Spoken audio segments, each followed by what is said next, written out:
Hello everyone.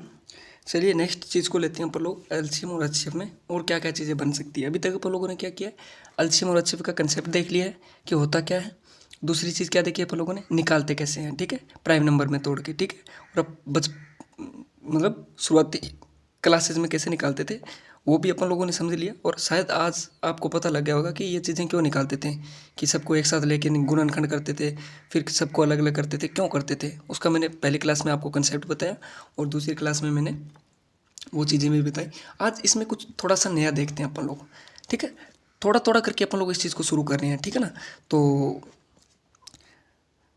आज अपन लोग इसमें ही मैं अपन उन दो नंबरों की ही बात करके उसके आगे की कुछ कहानी को देखेंगे, ठीक है। तो चलिए शुरू करता हूँ। मैं आज फिर से दो नंबर ले रहा हूँ, कोई भी दो नंबर जैसे अपन लोग ले लेते हैं। जैसे आज आपको एक नया कंसेप्ट मिलेगा इसमें, ठीक है। तो सबसे पहले क्या, मैं आपको दो नंबर ले रहा हूँ। जैसे मैंने ले लिया 12 इंटू, मैंने ले लिया कि 12 और 20।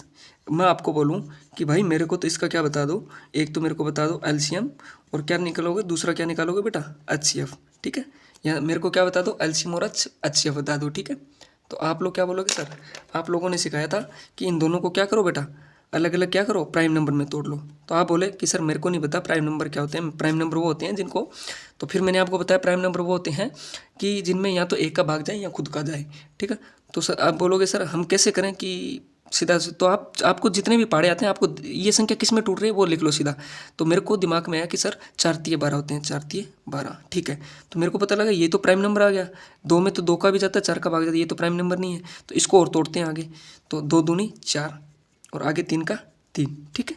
आया समझ में। अब इसके आगे ये सारी प्राइम नंबर आ गए, यहाँ तो खुद का भाग जा रहा है, ठीक है। तो यहाँ तक तोड़ना था बेटा, यहाँ की 2 की पावर 2 और यहाँ पे क्या आया 3 की पावर 1 हो सकती है, तभी तो 3 है, 0 नहीं हो सकती है, 0 का मान तो 1 होता है बेटा। तो फिर मैंने 20 को तोड़ा। मेरे को पता है सर, मेरे को प्राइम नंबर का नहीं पता, मेरे को इतना पता है 10 दूनी 20 होते हैं, ठीक है, ठीक है। मैंने बोला इतने बता दो बेटा। तो 2 मेरे को पता है प्राइम नंबर आ गया। अब इसको प्राइम नंबर में तोड़ते हैं, 5 दूनी 10, 5 दूनी 10, फिर आगे का ये 2। तो अब 5 टूटेगा क्या, नहीं टूटेगा। 2 टूटेगा क्या, नहीं टूटेगा। अब इसको पावर में कन्वर्ट कर दो। 5 की पावर कितनी है बेटा, 1, और यहाँ 2 की कितने बेटा, 2, 2 है बेटा। अब मेरे को बताओ आपको डिजिट कितने दिख रहे हैं, डिजिट मतलब अंक कितने हैं इसमें, ऊपर वाले नहीं देखने, ये पावर होती है। अंक कितने दिख रहे हैं, एक तो 2 दिख रहा है, एक 3 दिख रहा है, एक 5 दिख रहा है, 2 वापस आ रहा है। तो 2 3 5, डिजिट 3 है बेटा। तो इसमें 2 3 है, 5 नहीं है, तो मैं इसको 5 का 0 कर दूँ। इसका मान तो एक ही होता है ना, एक को मल्टीपल करो फर्क नहीं पड़ता, ठीक है। और इसमें 5 दिख रहा है, 2 3 नहीं दिख रहा, 3 की पावर 0 कर दूँ, ठीक है सर आपने बोला कर दिया। अब मेरे को बताओ कि एलसीएम कितना आया बेटा इसका और एचसीएफ कितना आया। तो आप बोलोगे सर मल्टीपल और फैक्टर, जो पहले क्लास में मैंने आपको कहानी बताई थी, समझ में आ गई। एलसीएम मल्टीपल और फैक्टर, ठीक है। मैंने बताया था कि मल्टीपल में क्या होती है बेटा, एचसीएफ में क्या, एलसीएम में क्या होती है, जो सबसे बड़ी पावर उठाते हैं दोनों में देख के। बड़ी पावर 2 की कितनी है बेटा, सबसे पहले बताओ, 2 की 2। फिर 3 की कितनी है बेटा, 3 की 1 है, यहाँ 0 है, 3 की 1। 5 की बड़ी कितनी है, 0, और यहाँ पे बड़ी है सबसे 1, ठीक है। एचसीएफ में क्या करते हैं बेटा, सबसे छोटी उठाते हैं। देखो सबसे छोटी 2 की, तो सबसे छोटी किसमें, इसमें भी 2 है, इसमें भी 2 है, तो इसमें सबसे 2 2 ही है। 3 की कितनी है बेटा, 3 की 1 है, यहाँ 3 की 0, तो 0 छोटा होता है 1 से, 3 की 0।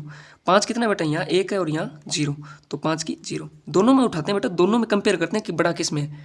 एलसीएम में तो देखेंगे बड़ा किस में है, एचसीएफ में देखेंगे छोटा किस में है, ठीक है। ये देखो यहाँ छोटा लिया, यहाँ बड़ा। अब इनको सोल्व कर लो। 2 को कितनी बार लिखें, 2 बार, 3 का 1 बार, 5 को 1 बार, ठीक है। पावर का मतलब होता है उसको उतनी बार लिखो। 2 को कितनी बार लिखें, 2 बार।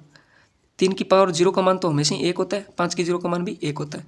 तो इनको मल्टीप्लाई करो, 15 5 या 15 15 30 दूनी 60, 2 दूनी 4, 4 एकम 4, 4 एकम 4।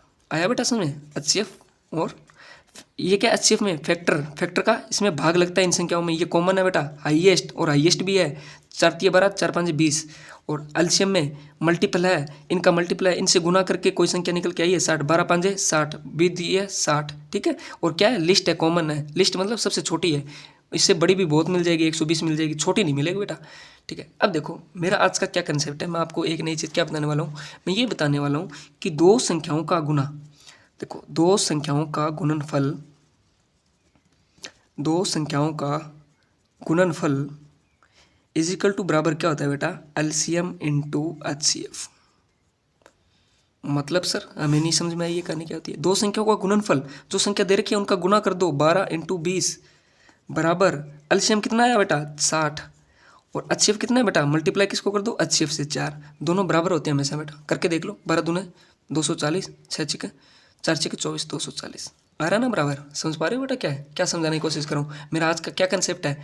कल वाली कहानी से शुरू करके मैंने आपको एक नई चीज़ बताई है। ये वाला कंसेप्ट क्या बोलता है बेटा? ये वाला बोलता है कि जो दो संख्या दे रखी है उनका गुणनफल कर लो और बराबर में वो किसके आएगा? एलसीएम और एचसीएफ के। ठीक है, तो ये हमेशा क्या होती है बेटा? बराबर होती है, हमेशा ही बराबर होती है। आया समझ में? ठीक है, यहाँ तक समझ में? ठीक है, मैं आपको दे रखा हूँ। मैंने आपको अब इसमें कुछ